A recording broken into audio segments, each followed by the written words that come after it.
Hoy tenemos el privilegio de conversar con un referente de la música internacional, de la música clásica, por su interpretación de la trompa o el corno. Pero además de conversar sobre su instrumento, que ya lo descubriremos, hablaremos sobre la importancia de la música en nuestra sociedad actual, en la familia. Bienvenidos al programa de entrevista. Hoy conversamos con Javier Bonet. Muchas gracias por su tiempo. Se dice que la música es reflejo del alma. ¿Es así? Bueno, yo creo que es una frase muy acertada. De hecho, la forma de ser, el alma de la persona, en la cultura, influye mucho en la forma en que uno interpreta la música. Definitivamente, yo creo que sí. Y también influye, es decir, es importante a la hora de interpretar cómo tú te sientes. Es decir, tu estado de ánimo, ¿no? Tu situación personal en ese momento, lo que estés pasando a nivel emocional, puede influir en la forma en que tú interpretes una partitura. Reflejo del alma personal y también social, ¿no? También, exacto. Reflejo del alma me refería precisamente a eso, es decir, reflejo de cómo tú eres como persona, pero también de cómo te han educado y en qué tipo de sociedad vives. Hablábamos en qué país, cuál es la cultura, ¿no? No es lo mismo ser, por ejemplo, noruego que ser japonés, en el sentido artístico, en el sentido personal, en el sentido alma. Entonces, la forma de interpretar una partitura determinada para un noruego es totalmente diferente de cómo la de interpretar un japonés. Y siendo así, la música reflejo del alma de una persona, de una sociedad, es trascendental. ¿Cómo ve la música hoy? ¿Cómo veo la música? ¿La situación de la música? ¿Te refieres? Pues la veo muy complicada. La veo muy complicada porque la situación económica influye mucho en la situación de la música. Es decir, hubo una época en la que los músicos eran sirvientes. Estamos hablando del siglo XIX, ¿no? De ahí se pasó por fin en algún momento, ya con Beethoven y un poco más tarde, en el que el músico dejó de ser un sirviente y pasó a ser un artista. Pero ahora mismo, por desgracia, yo estoy viendo que cada vez la música, digamos, llamémosla clásica, por no llamarla culta, ¿no? Porque no me gusta decir que hay una música culta y una que no es culta. Pero la música clásica está cada vez en una situación más complicada desde el punto de vista económico, es decir, el sustento. Es decir, al final, lógicamente, un músico tiene que vivir de algo. Hablábamos de esto, ¿no? De cuando eran sirvientes y luego cuando pasaron a tener que vivir de su trabajo. Y ahora cada vez, por desgracia, la sociedad, lo vemos en la educación, en la cultura, en la educación, al menos en muchos países, que cada vez se da menos importancia a las artes, a las humanidades. Se está educando a la sociedad en lo que es ordenadores, computadoras, tecnología, y eso es lo único que importa. ¿Dónde está el arte? Entonces, cada vez la gente aprecia menos el arte, por lo tanto, quiere verlo menos, lo paga menos, y el artista, al final, ¿de qué va a vivir? Y siguiendo con esa comparación del mayor desarrollo de las tecnologías y el menor de las artes, y a su vez decimos que cada día duplicamos el conocimiento que teníamos a décadas atrás, ¿no? No sé. ¿Estamos menospreciando el arte? ¿Estamos postergándolo? Estamos postergándolo. No sé, realmente estoy muy de acuerdo en que duplicamos el conocimiento. A ver, duplicamos ¿Qué conocimiento? ¿Qué conocimiento ese? O sea, duplicamos el conocimiento tecnológico, duplicamos el conocimiento, pero el conocimiento... Análisis de datos. Sí, exacto. ¿Y dónde queda? Big data. Pero ¿dónde queda el alma? ¿Dónde queda el arte? Y entonces, cada vez volviendo es a menos esta premisa, importante. el arte, la música, es reflejo de nuestras almas. ¿Qué pasa con nuestras almas? Ese es el problema. ¿Qué pasa con nuestras almas? Cada vez son menos importantes en ese sentido. O sea, nos estamos convirtiendo en una sociedad donde el arte, la literatura, la pintura, la música, cada vez tiene menos importancia. Nuestra alma se está convirtiendo en un reflejo, en un reflejo de los ordenadores, tecnología. Nos estamos deshumanizando. Quizás esa sería una buena forma de verla, o un buen punto de estudio a ver qué es lo que está pasando aquí.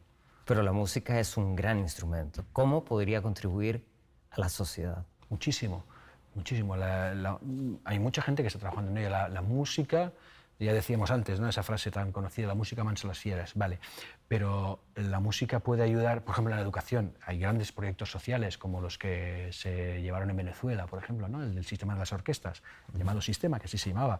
Educar a los jóvenes, digamos, de las clases toda esta gente que vivía en barriadas pobres, en barriadas sin medios, se les daban instrumentos y hacían orquestas, hacían grupos de cámara. Y la orquesta, la música, lo que hace es unir a las gentes. Es decir, uno para ser músico, un músico normalmente no toca solo.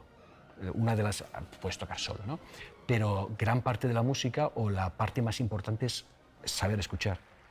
El músico tiene que escuchar. Uno no puede estar solo. Formas parte de una orquesta, tienes que escuchar al que está a tu lado, tienes que ser humilde para oír las opiniones de los demás, me refiero a opiniones musicales, e integrarte en eso.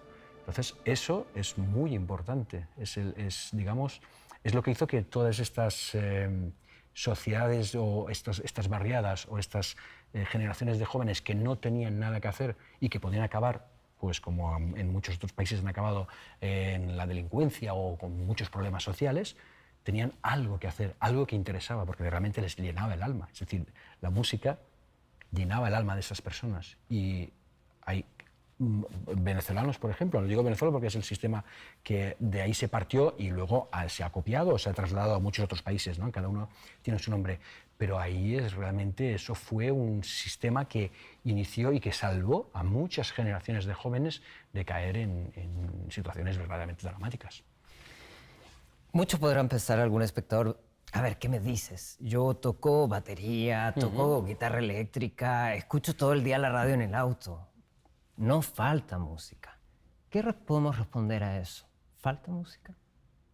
A ver, pero estamos hablando de música de consumo. No quiero decir que sea, a ver, que nadie diga, me malinterprete diciendo, no, es música, por llamarla música basura, como hay comida basura, o no estoy diciendo eso, pero es música de consumo. Es decir, mucha de esta música está hecha con ordenadores. O sea, es un patrón y pim pam pam, y tiene poco más, tiene poco de arte.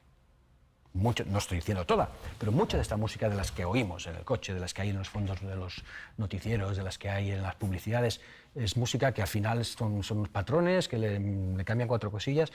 Yo no lo llamaría música, yo lo llamaría ruido de fondo. Sonidos... Una línea melódica.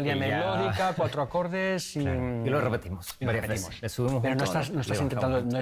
Quien ha escrito eso está escribiendo algo, es un encargo, es decir, es un producto como puede ser el color de una pared o, ¿sabes? Es como, aquí necesitamos 30 segundos de, no sé, o 4 minutos.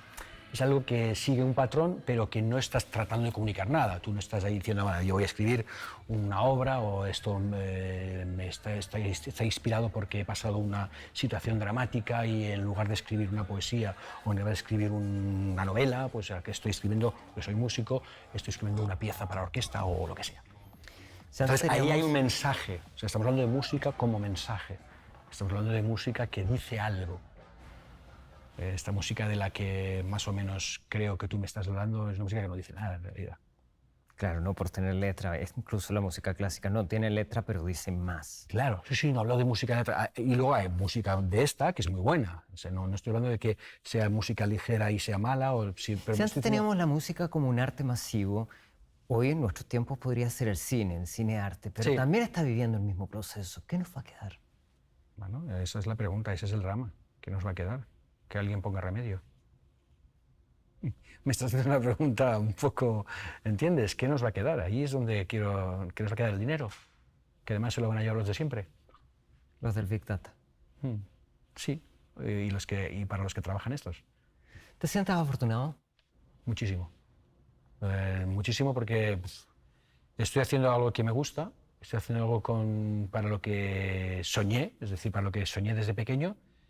Y esto lo comento a veces con amigos que no son músicos, ¿no? A veces digo que son normales, que no son músicos. No, quiero decir que... del otro mundo.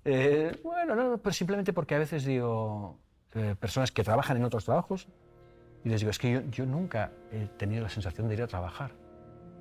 Claro, esta es la diferencia de no solo la música, de un trabajo vocacional, como puede haber muchos, ¿no? Medicina, periodistas también, ¿no? Estás haciendo lo que te gusta. De verdad, o sea, yo ya estoy, me quedan relativamente no demasiados años de profesión, pero en toda esta carrera nunca he sentido que he ido a trabajar. Y vaya que comenzaste joven. No, relativamente, tampoco, se empieza mucho más joven. Normalmente yo empecé con 13, 14 años a estudiar, 13. empecé en la música, en el mundo de la música. Pero quiero que el oyente lo piense, ¿no? No es ser afortunado no haber ido nunca o no haber sentido que has ido a trabajar en tu vida. Un profesor te dijo, cuando vos entras a la sala, hay que dejarse el paraguas, el abrigo, eran otros tiempos. Hay que dejar el ego. Eso es lo que hay que colgar, eso es la frase, es una gran frase. Es decir, cuando entras a la sala de ensayos, cuando entras a tocar música con alguien en cualquier sitio, tienes que colgar 3 cosas. Bueno, ahora se lleva el sombrero, bueno, casi nunca, ¿no? O 4, ¿no? El paraguas, el sombrero y el ego, el abrigo. O si no llueve, sin paraguas. Es decir, tienes que colgar esas cosas. Incluso con el paraguas, dejar el ego. El ego, no el ego. Solo la música, el ego, dejar el ego. El ego. ¿Falta eso volviendo a nuestro principio de esta conversación? Claro, pero es como, en el fondo, también es un poco como en un deporte de equipo. Al final, puede ser un símil, ¿no? Tú podrías hacer un gran equipo de fútbol con los 12 mejores jugadores. Si solo tienen ego, quizás no. Y a veces tenemos esos ejemplos, un equipo que no tiene grandes estrellas, pero que juega como un equipo. En la música muchas veces es así también. El ego es diferente, a veces necesitas, bueno, cuidado también, necesitas un cierto ego, porque necesitas mucha confianza en ti mismo. Pero hay que tener, yo siempre les digo a mis alumnos que tienes que tener un ego en el momento en que estás en escena, porque necesitas creer en ti mismo. O sea, necesitas en cierta forma decir, bueno, esto que yo hago, nadie puede hacerlo como yo. Pero en ese momento en cuando estás en escena. Luego cuando sales tienes que empezar a currar y a trabajar y decir, bueno, esto que he hecho no vale para nada, pero no puedes decir esto cuando estás en la escena.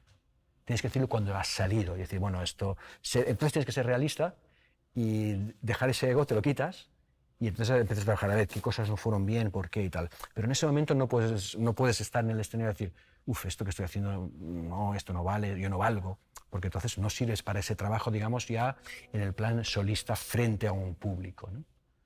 En ese sentido sí necesitas un cierto ego, pero claro, ese ego tiene que estar sustentado realmente en unos conocimientos, en una técnica, no sirve nada. Tengo un gran ego y luego lo que estás haciendo realmente no sirve para nada. No sé si me explico un poco, ¿no? Música, reflejo del alma. Claro, pero necesitas esa confianza, digamos, va sustentada en un ego que sea realista, por decirlo de alguna forma, que tenga una base real. Y luego esos conocimientos los tienes que trabajar desde el punto de vista histórico, musical, no solo la parte técnica de tu instrumento, sino conocimientos artísticos, porque no se interpreta igual Mozart, que se interpreta igual Bach, que se interpreta Schumann, y eso lo tienes que estudiar, para eso están los conservatorios, lógicamente, o tú mismo, ¿no? Tienes que saber cuáles son las diferencias entre un compositor y otro para, digamos, hacer una versión que se adapte un poco al contexto histórico, ¿no? Y hablamos de interpretaciones realmente sólidas, no de hacer la música de cualquier forma. Por eso cuando hablamos de educar con la música desde la infancia, ¿no? Que lo planteabas tú también recién, es importante no solo por aprender la música, sino por aprender a hacer algo más. Claro, aprender a ser parte del grupo, es lo que estamos hablando, es muy importante, aprender a ceder. Aprender, sí, exacto. Sí, totalmente. Y yo creo que la música, o el coro, es un poco para, digamos, una parte, o digamos, una versión, los coros amateurs, los coros, digamos, de gente que simplemente se junta para cantar sin quizás tener una gran formación musical, pero hay un gran disfrute. No necesitas ser un gran cantante, formas parte de un coro y el sentirte parte de esa gran voz, sentirte parte de ese instrumento que está sonando, eso es una satisfacción enorme, sin ser ningún cantante ni ser ningún simplemente aficionado. Te gusta cantar, tienes una voz que puede funcionar y esa es otra de las partes. La música no tiene que ser solo para profesionales. Y muchos padres dirán, pero es que es difícil que mi hijo tan pequeño estudie música con tantas actividades que le dan en la escuela. Pero ¿es un mito? Es un mito, no, es una realidad. Pero es que al enseñar disciplina se optimiza mejor el tiempo. Pero hay estudios que lo dicen, la disciplina, para estudiar música, una de las cosas más importantes es la disciplina. Ese es, digamos, el problema también. Hoy en día no vivimos acostumbrados a la disciplina. Nos han quitado esa como diciendo eso es malo, no es malo. La disciplina, la autodisciplina estás con el teléfono. Sí, es que es que hoy la gente, vivimos en la era de rapidez, ¿no? Tú te lees un artículo del periódico, no, te lees los encabezamientos y tal y pasas a otro. Estás buscando en internet y no te acabas de leer lo que habías ido a buscar, sino que de ahí saltas a otro, o sea, y luego están las fake news, o sea, que al final Realmente hay tanta información, pero ¿cuánta de esa información tú profundizas al final? Cada vez menos. Por lo tanto, Vamos rápido, rápido. es importante rápido. No hay disciplina. educar a no hay los disciplina. niños también desde la música. Sí, porque además hay muchos estudios que dicen que, los niños que aprenden con música tienen muchísimas otras aptitudes, se desarrollan otras aptitudes que facilitan, digamos, su parte intelectual, ¿no? Esto ha demostrado con el tema de las matemáticas, con el tema de la concentración. Esa disciplina que necesitas para hacer bien la música te permite luego tener más concentración y muchas más aptitudes en otras materias, aparte de la felicidad, que es lo más importante, aparte del disfrute, de hacer algo que te gusta. Y aun cuando no lo desarrollas como una profesión. No, que no sea una profesión. ¿A ti qué te motivó desarrollarlo como profesión? ¿Qué hizo el cambio en que no sea solo un hobby? No, empecé como un hobby, en realidad, ¿no? Bueno, la mayoría, ¿no? Con la mayoría, mi familia, mi padre, básicamente, mi padre ha sido siempre un músico aficionado. En la tradición de las bandas en España, ¿no? De donde vengo, la Comunidad Valenciana, hay los aficionados, los amateurs, ¿no? Ahora cada vez menos, pero en aquella época era lo normal, tienes algo donde ir. Ahora, ¿qué pasa? Ese es el otro problema. ¿Por qué están desapareciendo ese grupo de bandas o de grupos de jóvenes haciendo música juntos? Porque tienen demasiadas cosas que hacer. Antes no había nada. Sí, era triste, de acuerdo, vale, no teníamos nada. En ese sentido, pero ahí se juntaban los jóvenes. Ahora, ¿qué pasa? No, es que tengo tal, o bueno, a ver, estás con el móvil, estás con internet, tienes demasiadas cosas que hacer como para, entre comillas, perder el tiempo yendo a tocar un instrumento. ¿Es un homenaje a tu padre cuando creas este grupo, el Cornoloquio? No, el Cornoloquio no tiene mucho que ver con mi padre. En realidad, mi padre, es decir, él fue el que, porque él amaba la música y fue aficionado. Todos mis hermanos, bueno, hay uno que al final no siguió, pero mi otro hermano, o sea, el tercer hermano, somos tres, yo digo, uno de ellos es normal, que no es músico, y el tercero también es músico, además va por todo el mundo, con un kit de metales español, Spanish Brass, ¿no? Súper conocidos y súper buenos. Pero mi padre nos dio esa opción, que nunca agradeceré lo suficiente, es lo que decías tú, un homenaje. ¿Y cuándo se convirtió en una profesión? Bueno, pues cuando empiezas así un poco como, bueno, vamos a hacer esto porque te dicen, ¿no? Como todos los niños a esa edad, tú, pues, hay que ir y tal, lo vas haciendo y luego pues te va llenando, te va tocando y ¿cuándo pasas de profesional? Cuando ves que eso tiene una salida, cuando ves que te funciona, es decir, que digamos, sales un poco de la media y dices un día, pues bueno, esto puede ser una forma de vida, ¿por qué no? Tú dices, nunca he trabajado, siempre lo he disfrutado. Pero, cuidado, es difícil. Mucho. Es difícil. El sentido, nunca he trabajado en el sentido de no voy a trabajar, pero el trabajo que hacemos los músicos profesionales es brutal, es decir, pero claro, es lo que te gusta, o sea, es decir, son horas y horas y horas y nunca acabas de aprender, nunca acabas. ¿Cuántos intérpretes de corno podrían haber? ¿Cuántos puestos de trabajo en una orquesta hay? En una orquesta, naturalmente, depende del tamaño de las orquestas, pero con el corno pues puedes tener desde las más pequeñas que solo tienen 2 hasta las grandes sinfónicas que pueden tener 8 o 10 o depende incluso de las de óperas más. Me estás preguntando si hay suficiente trabajo para toda la gente que hay. Pero es en todas las profesiones. Yo muchas veces, siempre hablamos los padres músicos, porque al final volvemos a caer en ese círculo de que a nuestros hijos un poco porque nos gusta. Es el gran miedo, ¿no? Sí, de siempre. Profesionalizar. No, al menos de empezar. O sea, profesionalizar ya es una decisión que toma el joven, ¿no? Pero empezar con ello, porque ves que es bonito, que forma, que es importante. Pero entre nosotros siempre hablamos... ¿En qué momento dar ese paso? No, sobre todo, realmente no estaré haciendo algo mal en el sentido de que no va a haber trabajo para ellos, no va a haber trabajo. No es que no va a haber trabajo, sino la situación está muy complicada porque lo está, lo que hablábamos antes. Joder, es que la situación está complicada, ya no es tan fácil como lo era con nosotros, pero al final, ¿qué acabas pensando? Diciendo, bueno, para estar, y perdón por la palabra, para estar jodidos, pues no estar jodido con algo que te gusta, ¿no? Porque el dónde no está difícil. ¿Me entiendes un poco lo que quiero decirte? O sea, ¿qué no está difícil? ¿Estudiar matemáticas, estudiar tal, ser cualquier otra cosa? Todo está difícil hoy en día. Por lo menos elige algo que te gusta, ¿no? Sí, que es prioritario, ¿no? Claro, es decir, va a estar difícil de todas formas, no va a ser fácil. O sea, no eliges este camino porque, mira, haz esto porque es fácil y con esto además vas a tener trabajo seguro. No, hoy en día no hay trabajo seguro, pero por lo menos haces algo que te gusta y para, digamos, tener la situación difícil, por lo menos que sea en algo que disfrutas. Luego ya veremos qué pasa. Ya veremos qué pasa. Hay orquestas, también hay enseñanza, no solo hay orquestas. Entonces, tu consejo para un niño que está decidiendo, voy a ser profesionalmente músico, ¿tú le aconsejarías? Haz lo que te gusta. O sea, si lo has decidido y te gusta, hazlo. O sea, yo no diría a alguien, no lo hagas porque esto está muy complicado. No se lo diría, porque eso es como decirle a alguien que le gusta la medicina, no seas médico. A lo mejor me estoy cargando un premio Nobel.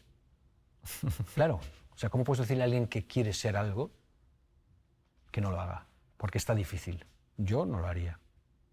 Yo no lo haría. No lo haré. No lo he hecho, no lo hice y no lo haré, y no lo haría y no lo haré. O sea, ¿te gusta esto? Tampoco estoy obligando a nadie. O sea, tampoco obligaría a nadie. No, tienes que hacer esto porque fíjate qué vida he tenido yo más placentera y fíjate qué bien... No te gusta, no lo hagas. Hay una cosa muy importante, no puedes ser músico si no te gusta. Porque también ha habido casos donde tú, entre comillas, obligas a alguien. Y esto es lo peor que puede pasar, porque te estaba diciendo que no trabajas, en el sentido de que trabajas en lo que te gusta, pero la disciplina diaria, el estudio y el estar en forma tiene una parte física esto. Cuidado, esto tiene una parte como un deportista, en la que tú tienes que estar constantemente en forma. Entonces es día tras día. O sea, no hay... Sí, te tomas unos periodos pequeños, a lo mejor para una semana, pero es que no hay vacaciones. Nosotros tampoco tenemos las vacaciones. O dices, bueno, ahora voy a tomarme un mes sin hacer nada. No puedes. Y claro, además de todo este trabajo, también está el escenario, que es otro de los aspectos gratificantes. Es muy gratificante y muy complicado. Tú mencionabas que uno de los favoritos tuyos ha sido uno aquí en Moscú. Bueno, uno de los favoritos, una de las leyendas. Sí, bueno, era San Petersburgo en realidad. Buyanovsky, Vitaly Buyanovsky, fue una de las leyendas digamos, todavía en la época de la Unión Soviética. ¿Vale? Él falleció en el 90, ya falleció, digamos, después del cambio, en el 93, creo que falleció. Sí, es una leyenda a nivel mundial. Fíjate, siendo en esa época tan cerrado, la Unión Soviética, que costaba que cosas de aquí salieran fuera, fue conocido en todo el mundo. Y yo llegué a conocerlo. O sea, yo entablé amistad con él a partir de... Porque él estuvo en un jurado de un concurso que yo hice en Alemania, fue jurado, y a partir de ahí entablamos una amistad y la verdad es que, bueno, fue muy provechosa para mí, muy gratificante, ¿no? Era una persona excepcional y un gran músico. Uno llega a amar su instrumento, no solo la música, el instrumento que uno escoge, más allá que lo hayas escogido o no por casualidades del destino. ¿Nos describes un poco tu instrumento antes de terminar? Bueno, esto es un corno, digamos, lo llaman corno en los países latinoamericanos, lo llamamos trompa en España, pero bueno, es el mismo instrumento, lógicamente. Y como todos los instrumentos, es un tubo, con los instrumentos de metal, quiero decir, es un tubo donde tenemos una boquilla y un pabellón, y aquí tenemos que, en el instrumento original, que es una trompa natural, donde no está todo este mecanismo, es como una especie de corneta, es decir, ahí solo tienes un tubo y tienes que producir todo, porque lógicamente eso no produce todos los sonidos de una escala. Tienes que inventarlas o inventártelas, buscarte la vida para conseguir, sí, con la columna de aire, con unas técnicas que eran del siglo XIX, luego se perdieron con el invento de esto. Pero básicamente la trompa, vamos cambiando aquí, digamos, la longitud del instrumento y así podemos hacer las escalas cromáticas. Pero se le conoce, o al menos a mí me gusta que se lo conozca así o que se le llame así, es quizás seguro de entre los instrumentos de metal el más parecido a la voz humana. Por eso me gusta, porque con el corno, con la trompa, tú tienes que, o con cualquier instrumento, pero especialmente con este, es tu voz, tú tienes que cantar. Es lo que me decía mi profesor, Hermann Baumann, canta. O sea, siempre que había una clase o siempre que había algo, canta. Esta es tu voz, en realidad. Tú no tienes voz para cantar, no has estudiado canto. Bueno, como no tengo voz, lo que hago es cantar con esto. Y ahí está. Fascinante, sin duda. Bueno, los instrumentos de viento en general. Sí, porque son más... Los instrumentos de viento... A mí me encantan los instrumentos de cuerda. De hecho, en mi casa todos son cuerdas menos yo, ¿no? Pero el instrumento de viento en ese sentido es como la voz. Es decir, tú realmente tienes mucha parte, porque el instrumento de cuerda lógicamente también, ¿no? Pero está todo fuera. Es decir, claro, exactamente. Tú con instrumento de cuerda tienes una técnica, pero incluso a la hora de dar clases tú ves todos los defectos porque todo está fuera. Aquí no, aquí a veces hay defectos o hay cosas que tú tienes que por cómo está sonando, tienes que averiguar qué está pasando, por qué no está funcionando. Porque, lógicamente, no empieza aquí el sonido empieza aquí, en el diafragma, o en el diafragma, en la columna de aire, digamos, la sustentamos desde aquí, y aquí ya empiezas a producir, ya utilizas el aire para producir la vibración en tus labios, que luego se amplifica aquí. En el final lo que estamos haciendo es como una caña, una lengüeta que vibra, y esto lo único que hace es amplificarlo. Entonces, muchas veces hay errores que pueden estar en la columna de aire, en cómo respiras, en cómo lo produces, o en la boca, en el cuello, si estás cerrando demasiado, en cómo colocas la lengua. Y hay cosas que no las puedes ver, no tenemos una radiografía para ver qué está haciendo el alumno. Tenemos que imaginarnos, claro, con la experiencia. Escucharlo y ver, este sonido tiene un error o tiene algo que no funciona, y dices, bueno, con tu experiencia puedes intentar ver, cambia esto, a ver, ¿por qué la lengua? ¿Dónde está? Mil cosas, ¿no? Es sin duda muy fascinante conversar con usted, todo este mundo que nos presenta. Nosotros llegamos al final de nuestro programa Entrevista. Nos vemos en una próxima edición.